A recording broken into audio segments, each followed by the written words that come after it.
Aux abords de Sciences Po Lyon, de nombreuses questions après le décès de Quentin, 23 ans. Nous en savons un peu plus aujourd'hui sur le déroulé des faits. Jeudi dernier, 18 h, une conférence est donnée à Sciences Po Lyon par la députée européenne LFI, Rima Hassan. Selon nos informations, Quentin est aperçu à proximité de l'établissement.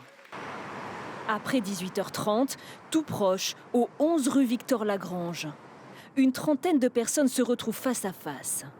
D'après nos informations, des militants antifascistes et des militants d'ultra-droite. Quentin était-il présent? Les enquêteurs cherchent à le vérifier.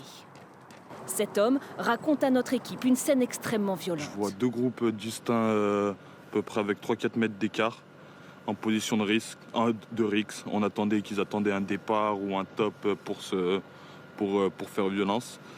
Cet autre témoin a filmé au loin l'affrontement avant de tenter d'intervenir. Je vois, il y avait un groupe d'individus qui se frappaient entre eux. J'ai vu que ça se tapait en gros pour l'islamophobe, gauchiste.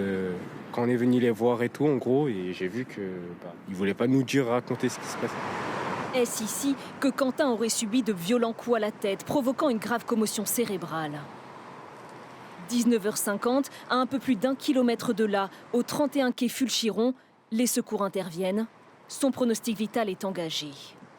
Quentin est décédé hier. Pour son avocat, il aurait été victime d'un guet-apens. Aucune chance de s'en sortir.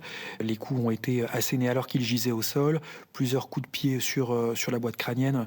Évidemment, c'était des coups qui étaient de nature à entraîner une issue fatale. Et c'est ce qui est arrivé malheureusement, mais finalement sans grande surprise au regard de la violence et de la détermination de ces individus. Un hommage lui a notamment été rendu ce matin lors de cette messe à l'église Saint-Georges à Lyon qu'il fréquentait régulièrement.